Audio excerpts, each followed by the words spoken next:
Dari HKBP Resort Parulian, di pagi hari ini saya menyapa Bapak Ibu serta saudara-saudara sekalian, salam sejahtera bagi kita semua.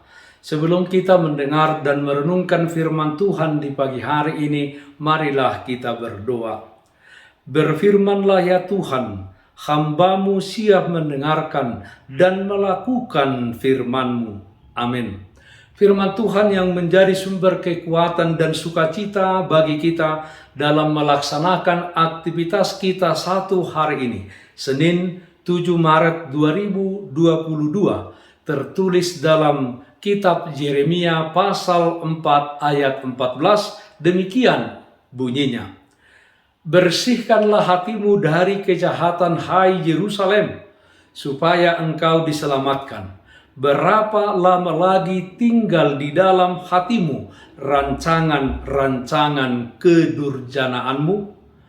Menjaga hati untuk kemuliaan Tuhan.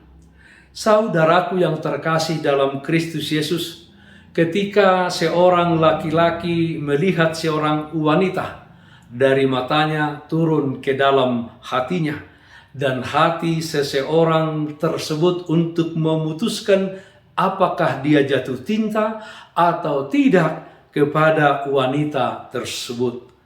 Hati adalah pusat dari kehidupan manusia. Dari hati seseorang itu timbul rasa sedih, rasa menangis marah, rasa benci, dan perasaan-perasaan lainnya. Amsal pasal 4 ayat 23 mengatakan, jagalah hatimu dengan segala kewaspadaan, karena dari situlah terpancar kehidupan. Membersihkan hati merupakan perkara yang sulit. Dapat kita katakan, membersihkan hati tidak sama dengan membersihkan tubuh dari luar. Tubuh bisa dibersihkan dengan memakai air bersih, dengan sabun mandi. Tetapi hati harus dibersihkan dengan kekuatan firman Tuhan, kekuatan iman dan Roh Kudus. Membersihkan hati berarti kita harus membuang sesuatu yang tidak baik dari dalam hati kita sendiri. Demikianlah Tuhan melalui Nabi Yeremia menyuarakan kepada umat Yehuda di Yerusalem untuk membersihkan hati mereka, artinya meninggalkan segala perilaku yang jahat, supaya Tuhan menyelamatkan mereka dari hukuman yang akan Tuhan timpakan kepada umatnya. Saudaraku yang terkasih dalam Kristus Yesus, apa yang ada di dalam hati kita saat ini? Yang baikkah ataukah yang jahat? Rancangan kedamaiankah atau kedurjanaan?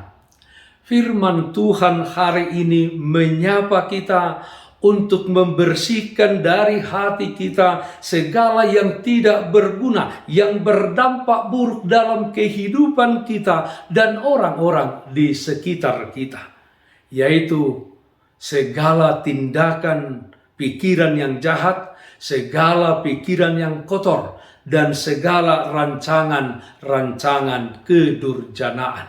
Saudaraku yang terkasih dalam Kristus Yesus, jika dalam hati kita terdapat yang jahat dan rancangan kedurjanaan, firman hari ini berkata kepada kita, berapa lama lagi kita hidup di dalamnya, berapa lama lagi kita tidak bertobat, berapa lama lagi kita berpikiran selalu hal-hal yang kotor, yang berdampak negatif, yang tidak membangun. Berapa lama lagi yang jahat dan tindakan-tindakan yang tidak benar tersebut bercokol di dalam hati kita.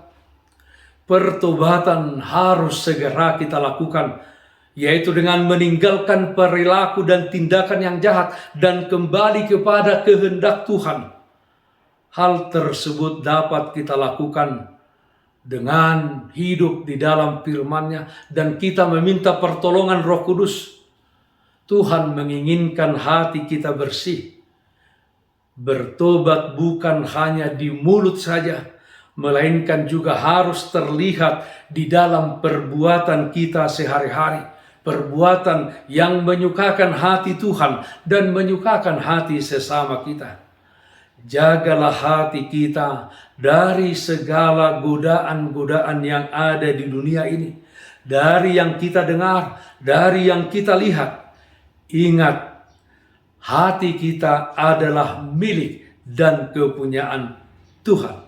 Hati kita hendaknya menjadi tempat di mana keinginan dan rancangan yang berkenan kepada Tuhan hanya itu yang di dalamnya, dan semuanya itu untuk kemuliaan namanya. Bersihkan hati untuk kemuliaan Tuhan. Amin. Mari kita nyanyikan buku Ende 206 ayat 2, Nadi sondo au Tuhaku. Sai matahon au Tuhaku, sai rajai ma dirikon, hohi nirim ni rohaku, si pangolu tondikon, rohami matu rohaku, hodiau di homaang. Marilah kita berdoa.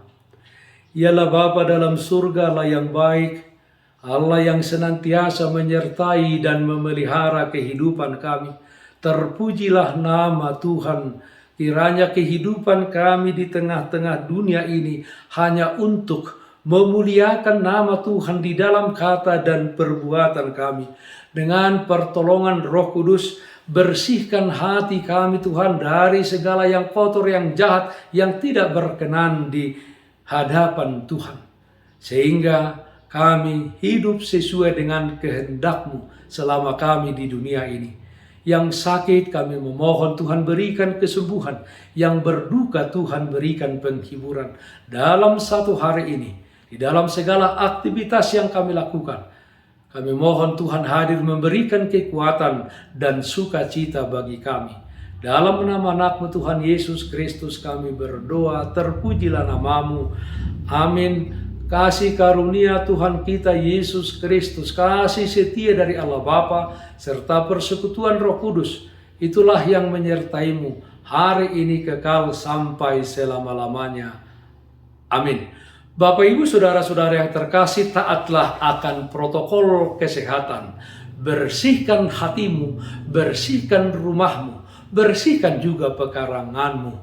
Dan jangan lupa untuk selalu berdoa kepada Tuhan, sumber berkat dan anugerah di dalam kehidupanmu. Salam sehat, tetap semangat. Tuhan Yesus memberkati kita semuanya. Shalom.